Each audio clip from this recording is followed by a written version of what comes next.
Spinoza was born in 1632 in Amsterdam into a Portuguese Jewish community. His early life was marked by both cultural richness and conflict. Raised in a tradition that prized rigorous scholarship, he was exposed at an early age to religious debates, the struggle between tradition and reason, and the tensions among various forms of authority. His excommunication from the Jewish community in 1656, a painful episode that severed his ties with his religious kin, set him on a solitary path of intellectual inquiry. Spinoza chose exile over conformity. He lived modestly, dedicating himself to the pursuit of knowledge and the development of a systematic philosophy. In an age when many clung to dogma, his unwavering commitment to reason and the search for truth led him to propose a radical redefinition of God, nature, and human existence.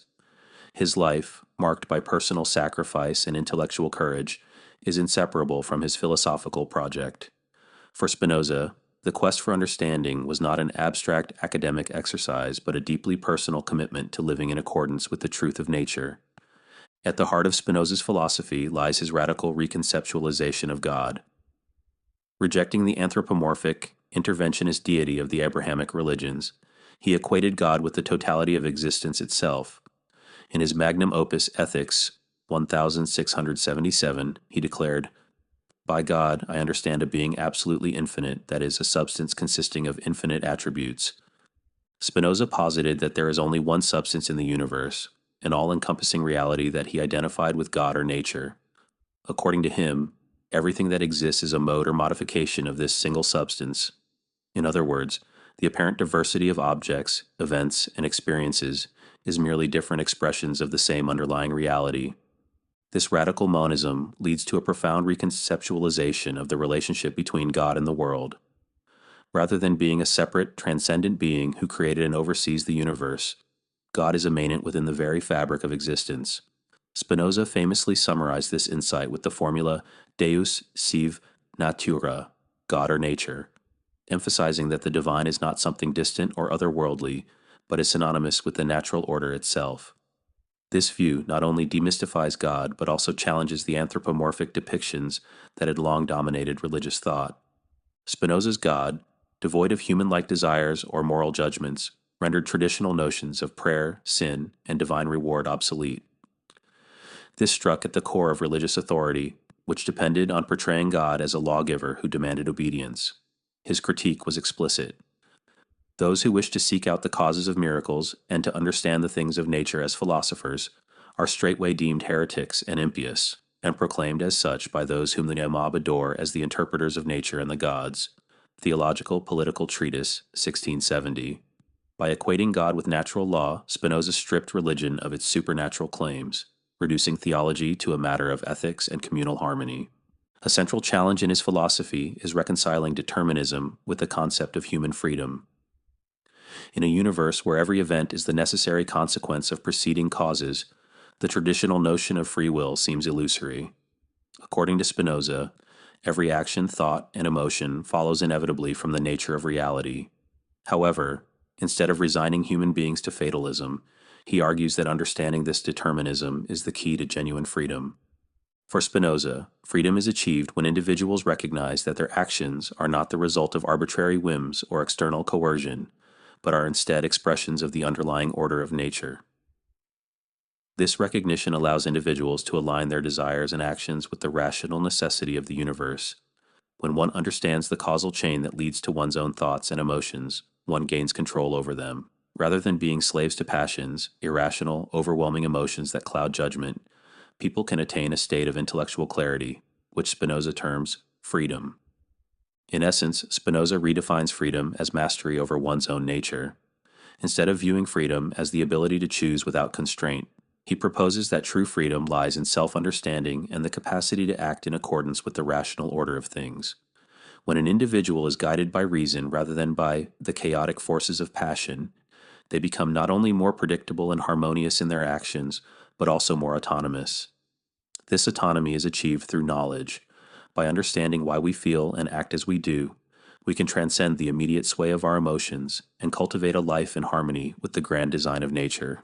Spinoza's emphasis on reason as the path to freedom is one of the most enduring aspects of his philosophy. He contends that the human mind's capacity for reason distinguishes us from the rest of nature and makes true freedom attainable.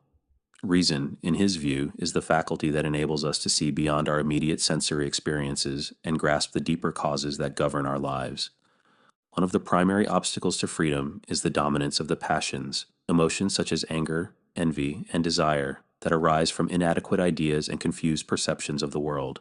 Spinoza argues that these passions ensnare us in cycles of reactive behavior, often leading to self-destructive patterns and the loss of autonomy.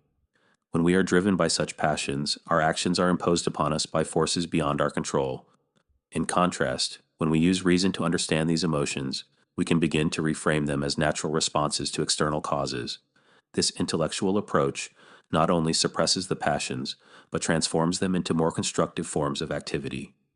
Through the process of understanding, the mind becomes capable of converting passive emotions, those we experience without a clear understanding of their origin, into active emotions, which are informed by rational thought.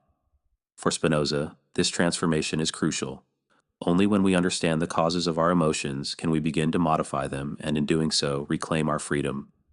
Reason allows us to see that the forces driving our emotions are as necessary and natural as the laws of physics.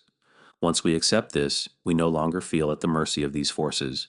Instead, we integrate them into our overall understanding of ourselves and the world. At its core, Spinoza's view of freedom is about self-mastery. To be free is not to act on every impulse, but to govern oneself by reason. This self-mastery is achieved by understanding the chain of causes that determine one's actions and by aligning one's will with this universal order. When we realize that our desires and actions are not arbitrary, but part of a necessary whole, we can cultivate a sense of inner discipline and autonomy. This process of self-mastery is transformative. It requires a continual commitment to self-examination and learning, a willingness to question our immediate impulses and seek the underlying reasons for our behavior. In doing so, we gradually free ourselves from the distortions of passion and ignorance. Spinoza's ethics, therefore, is not merely a theoretical exercise, but a practical guide to living a more rational, fulfilling, and autonomous life. Pantheism, derived from the Greek words pan, all, and theos, God, is the belief that God is identical with the universe and everything within it. In Spinoza's framework, there is no dichotomy between the spiritual and the physical. Rather, all existence is interconnected and unified under a single infinite substance. This substance has infinite attributes, of which thought and extension, the mental and the material, are accessible to human understanding. Spinoza's pantheism is not merely a metaphysical claim, but also an ethical and existential one. By asserting that God is immanent in all things, he invites individuals to see themselves as integral parts of the divine whole. This realization fosters a profound sense of unity and interconnectedness. The notion that every element of the universe is a manifestation of God leads to an ethical stance in which every act, thought, and emotion is part of a broader, universal tapestry. One of the most appealing aspects of Spinoza's pantheism is its emphasis on the interconnectedness of all things. If every part of the universe is a mode of the one substance, then each individual is not an isolated entity, but an integral part of the whole. This perspective fosters a sense of global solidarity and responsibility, suggesting that harming nature or fellow beings is tantamount to harming oneself, as all things share the same essence. This holistic view has significant implications for contemporary issues such as environmental ethics and social justice. Recognizing the interconnected nature of existence can inspire more sustainable practices and a greater commitment to the common good. It challenges us to transcend individualistic and anthropocentric viewpoints, inviting us instead to embrace a broader, more inclusive vision of community and coexistence. Spinoza's pantheism has left an indelible mark on both philosophy and modern thought. His ideas paved the way for a more secular and rational approach to understanding the world, influencing later thinkers in metaphysics, ethics, and political theory. In contemporary discussions, his vision of a unified, immanent divine reality continues to resonate, particularly in debates about environmental sustainability, holistic well-being, and the search for meaning in an increasingly complex world. Adding to the enduring legacy of Spinoza's thought is the admiration expressed by Albert Einstein, one of the most brilliant minds in modern science. Einstein famously stated, "I believe in Spinoza's God," a declaration that encapsulated his reverence for the idea of a non-personal, all-encompassing divine presence revealed through the natural order. For Einstein, Spinoza's conception of God, as an impersonal, rational principle that permeates all of existence, resonated deeply with his scientific understanding of a universe governed by immutable laws. This synthesis of scientific inquiry and philosophical insight serves as a powerful testament to the timeless relevance of Spinoza's pantheism, bridging the gap between reason and spirituality. By equating God with the totality of the natural world, he invites us to view every aspect of existence as sacred and interconnected. This perspective not only redefines the nature of the divine, but also provides a compelling ethical framework that champions reason, unity, and true freedom. As we continue to navigate the complexities of modern life, Spinoza's ideas and Einstein's heartfelt admiration for them remind us that the path to a more harmonious and enlightened existence lies in recognizing our shared essence with the universe.